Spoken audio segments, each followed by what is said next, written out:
Baik Bapak Ibu sekalian, sebagai guru di sini saya akan melanjutkan video berikutnya, yakni bagaimana Bapak Ibu mengujikan soal untuk ulangan harian atau untuk ujian. Nah, dengan catatan Bapak Ibu sudah sudah membuat soalnya ya.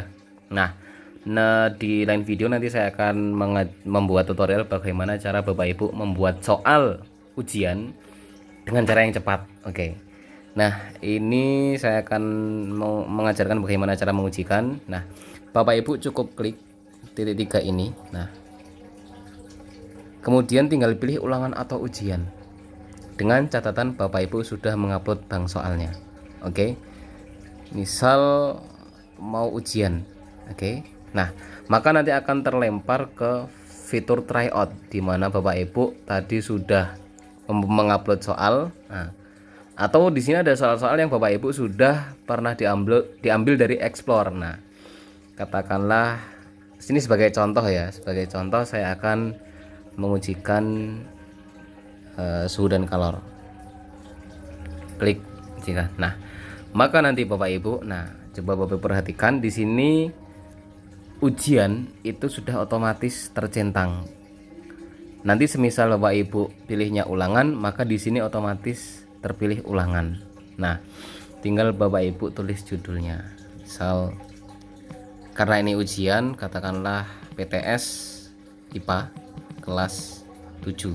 Nah, kemudian Bapak Ibu, di sini bagian deskripsi itu diisikan perintah ke anak. Misal 1, berdoalah sebelum mengerjakan.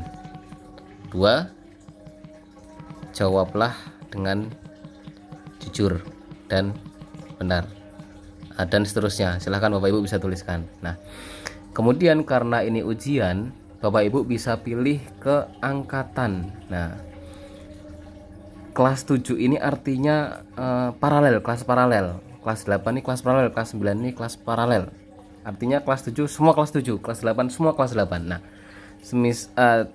cuman kalau ini Bu, nanti Bapak Ibu kliknya 7A 7B, ini nanti akan jadi per kelas, Bu. Nah, kelas 7A dengan kelas 7 itu beda. Mohon diperhatikan di bagian sini, kelas 8 dan kelas 8A itu beda. Kelas 8 ini adalah semua angkatan, sedangkan kelas 8A ini adalah per kelas. Nah, makanya di sini ada, ketika ujikan per kelas, maka di sini ada opsi untuk ulangan. Nah, ini nanti saya jelaskan. Karena ini untuk ujian, Bapak Ibu pilih angkatannya. Kemudian Bapak Ibu bisa mengujikan untuk kapan. Nah, sekarang hari Minggu, saya mau mengujikan untuk besok Jumat misal. Tinggal disetel jam keberapa, jam berapa ya Bapak Ibu ujian. Oh, saya ujian misal dari jam 7.30 sampai selesai ujian itu jam 9. Tetapi saya membatasi durasi pengerjaannya, mungkin saya akan memberikan waktu 1 jam saja. Padahal di sini ujiannya bisa sampai 1,5 jam ya. 1,5 jam itu 120 menit, tapi saya membatasi 60 menit atau bisa dibatasi 90 menit. Nah, ini artinya durasi itu siswa mengerjakan berapa lama, dan 7.30 sampai jam 9 ini adalah batas ujian. Jadi katakanlah misal siswa ternyata dia terlambat, kemudian dia masuk jam 8, dia mengerjakan jam 8. Dia punya hak untuk mengerjakan waktu 1,5 jam 90 menit. Tapi karena siswa mengerjakan jam 8 dan jam 8 ke jam 9 itu butuh waktu 60 menit saja, maka otomatis itu mengikuti batas waktu yang sudah ditentukan. Artinya durasi siswa tidak lagi 90 menit tetapi 60 menit. Nah, misal siswa masuk ternyata telat, kemudian masuknya jam 8:30, ya otomatis dia mengerjakan jam 8:30, jam 9 harus selesai. Seperti itu. Nah, kemudian di sini Bapak Ibu ada tampilkan peringkat hasil dan pembahasan. Ini maksudnya adalah ketika nanti ujian selesai, Bapak Ibu mengizinkan tidak siswa itu melihat rankingnya, melihat hasil nilainya, melihat pembahasan yang Bapak Ibu buat. Oke. Kemudian di sini ada acak soal. Nah, ini Bapak Ibu bisa dicentang atau tidak. Kalau dicentang berarti nanti soalnya teracak, setiap siswa mendapatkan soal yang berbeda.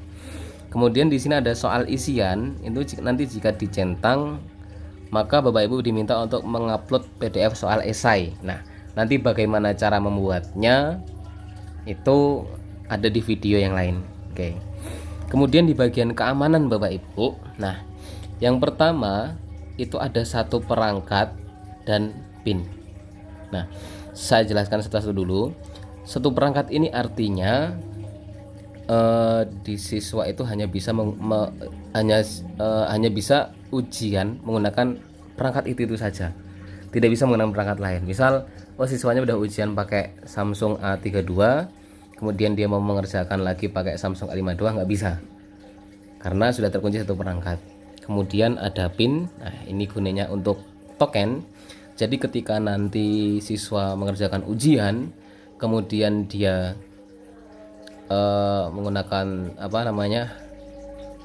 lebih ke mau berbuat curang, buka tab baru ya, tab baru seperti ini yang plus ini pojokan atas. Nah, kemudian dia balik lagi ujian, dia nggak bisa, dia harus pakai PIN. Nah,